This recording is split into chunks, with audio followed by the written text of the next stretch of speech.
Okay, now we are.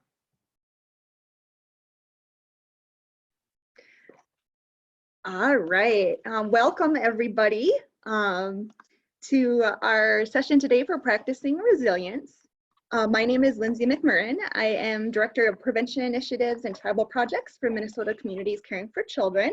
I have two of my boys here with me today. Can you guys say hi?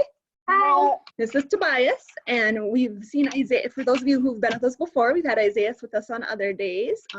Welcome to everybody, whether this is your first time joining, we're so happy you found us, or if you're returning, that's great news too.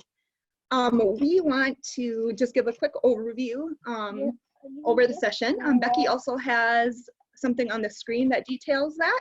We'll do each of our sessions, practice sessions will include a 5-minute opening, which includes what I'm doing right now, right? And I'll also do a breathing exercise and a reflection. We'll then have 10 to 15 minutes of a resilience practice. And today, Stacy Bender-Fayette from Peacemaker Resources is with us to share about needs and feelings. Following that practice, we'll have about 7 minutes of conversation in small groups, and then we'll close with a collective breath. And these practices, we want to remind everybody, are both individual and community protective factors. And that's what we talk about a lot in our work. So today's opening breathing is smile breathing, and I have my boys here to help share about smile breathing. When is it a good idea to use smile breathing, boys?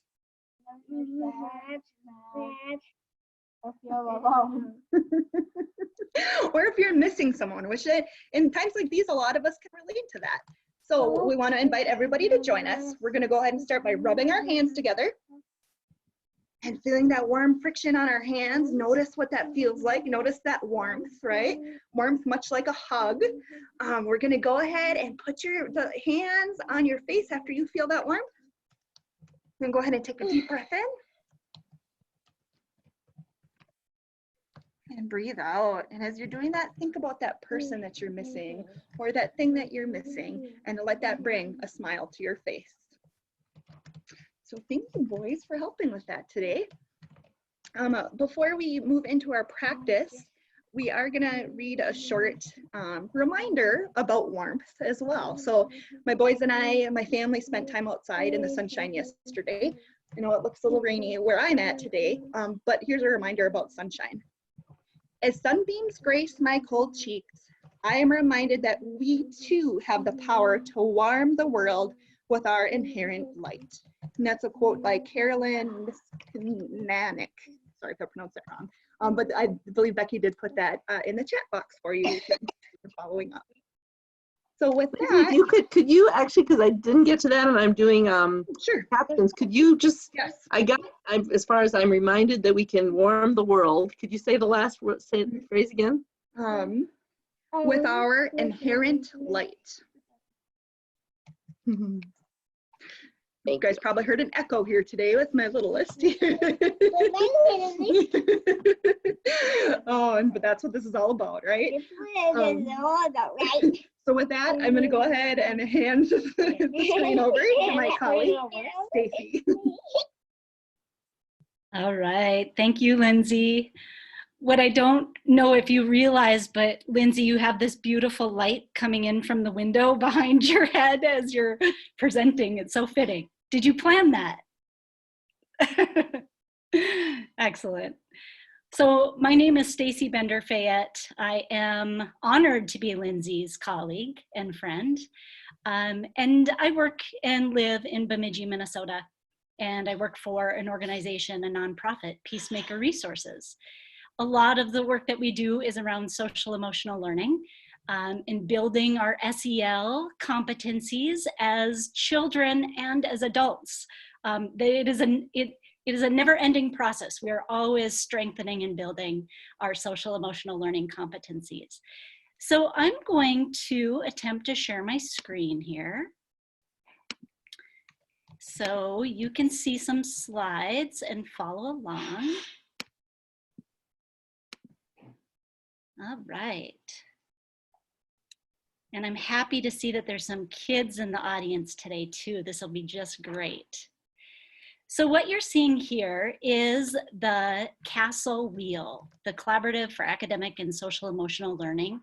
These are the 5 competencies that they use, that we use in our work as well. And today we're going to focus in on self-awareness. And in particular, you're seeing a definition of self-awareness there, but I want to point out, I'm going to read the first sentence for those of you that are not viewing the slides, but you're on the phone listening. Self-awareness, the ability to accurately recognize one's own emotions, thoughts, and values, and how they influence behavior. So what we're going to share today is a little bit of work that's coming out of Nonviolent Communication, which is an international organization that a lot of our work at Peacemaker Resources is based on. And we talk a lot with youth and adults about how our emotions and how our needs impact our behaviors. We're going to try to make those connections with you today. So we're going to start with a mindfulness practice. And what you see here is my favorite definition from Jon Kabat-Zinn, that mindfulness is really just paying attention in a particular way, on purpose, in the present moment, and non-judgmentally. So I would like to invite you into a mindfulness practice today where we're going to explore some emotions. So what I'm going to ask that you do is just find a comfortable position, comfortable, as we say to our students in classrooms, show me your mindful bodies. I see Toby's mindful body and Isaiah's. So sitting up nice and tall, and pay attention to your shoulders for a minute. My mindfulness teacher likes to say upright but not uptight. So go ahead and relax your shoulders. Find a comfortable position for your hands, either resting on your knees. I tend to cradle my hands like this in my lap. That's comfortable for me. Whatever feels good to you. I invite you to close your eyes if that's comfortable, or just gaze down. And as we're sitting together, I'm going to read some feelings words. And I want you just to pay attention.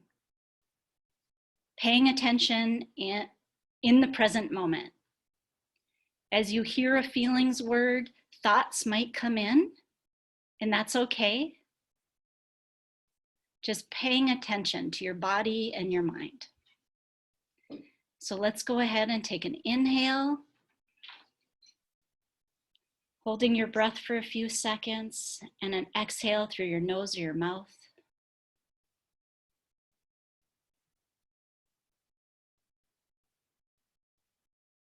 Noticing the pressure of your feet on the floor. Noticing where your hands are resting.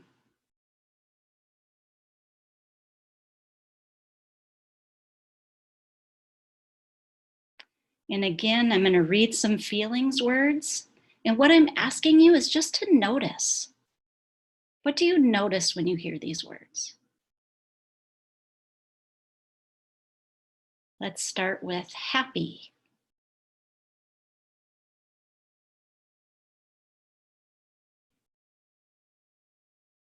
Excited.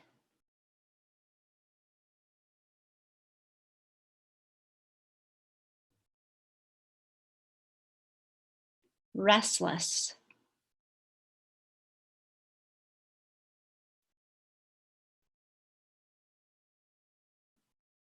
Worried.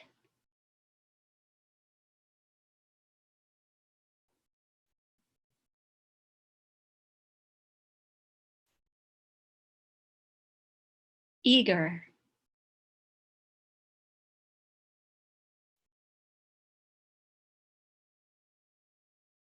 Lonely.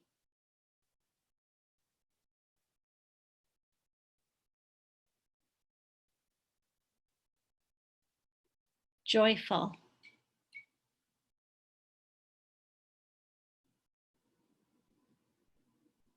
Curious.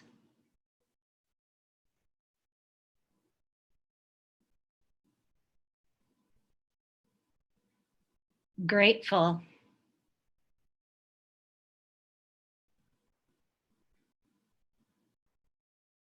bored,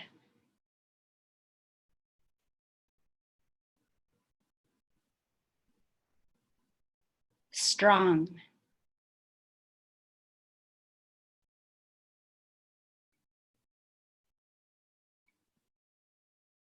disappointed,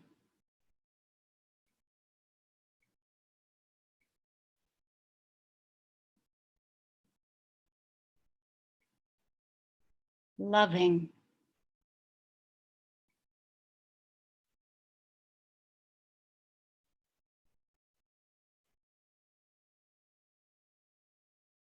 and as you take a few more deep breaths together,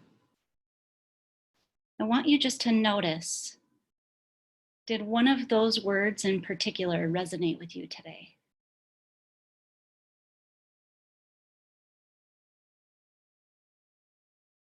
Now we're going to shift to paying attention to your feelings in the present moment. What is one feeling that comes to mind that describes what you're feeling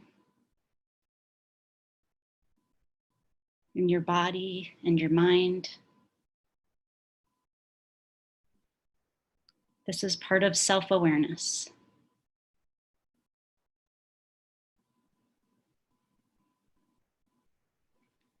So let's go ahead and take one last collective deep breath together, breathing in through your nose.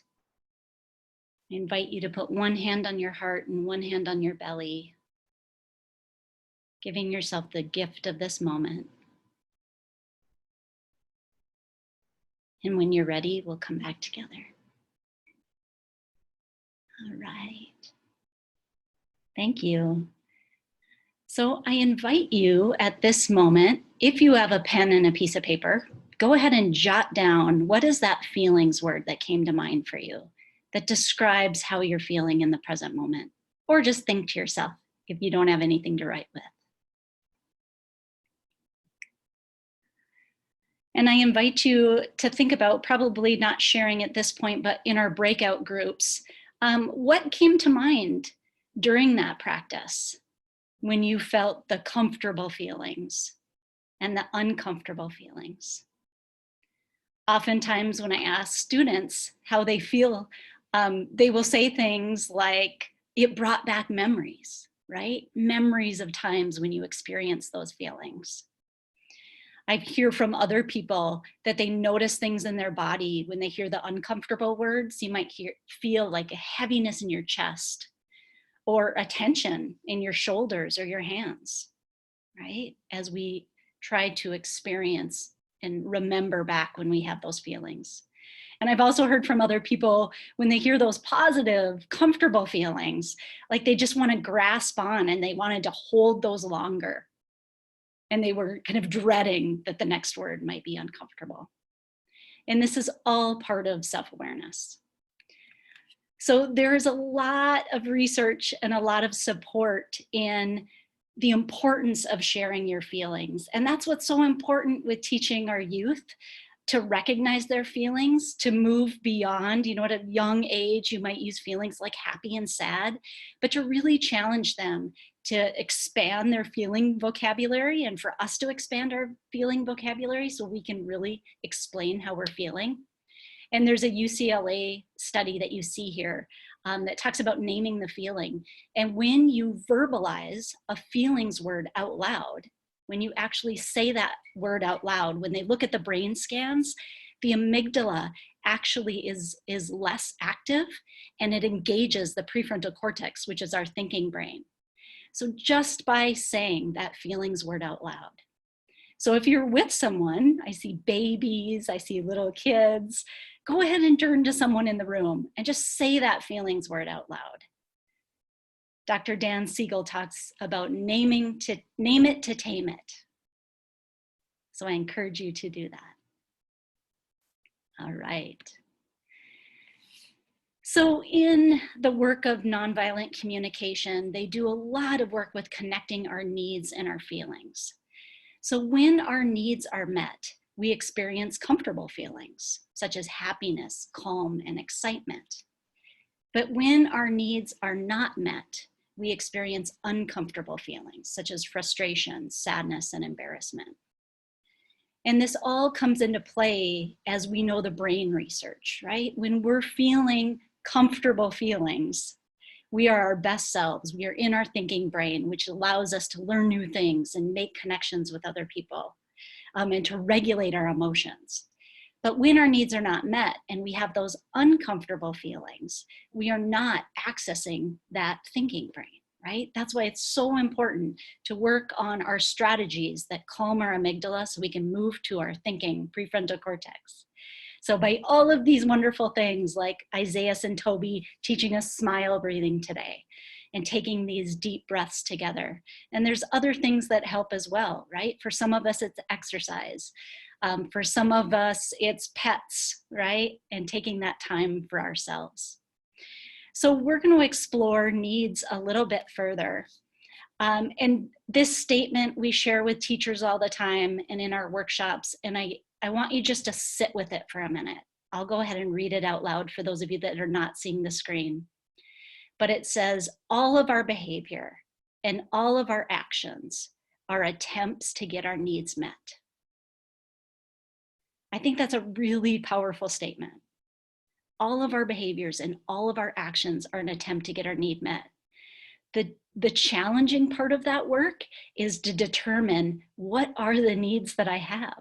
What is the need right now that's not being met, that's making me feel uncomfortable? So step one is recognizing those feelings. Is the feeling that I'm experiencing a comfortable feeling, or is it an uncomfortable feeling? And then trying to dig a little bit deeper to determine what is a need that's not being met for me right now if I'm experiencing an uncomfortable feeling. So on this next slide, you're going to see a whole list of needs. And they say that adults have about 200 needs. So this is just a short list in comparison, but I'll go ahead and read a few of these if you're not seeing the screen. Needs such as calm, choice, connection, rest, recognition, love, peace, hope. The need to be included, the need to be helpful, the need to matter. These are just some of the needs that we have as adults. And so what I'm going to invite you to do today is I want you to look at this list of needs, and I want you to consider what is a need that you have right now in the present moment, either in your personal life or your professional life. And I'm going to give you just a minute to look at that list because this is what we're going to use in our breakout discussion group today. So I'll give you just, again, a moment taking a look at this list of needs, or you may have a need that's not listed here, and that's fine as well. But the question prompt, again, is, what is a need that you have right now in your personal or professional life? And when we're ready, Becky, you can go ahead and put us in breakout groups, or Lindsay, whoever's responsible for that today. Okay, I will do it now. Here we go. We'll take about 6 minutes.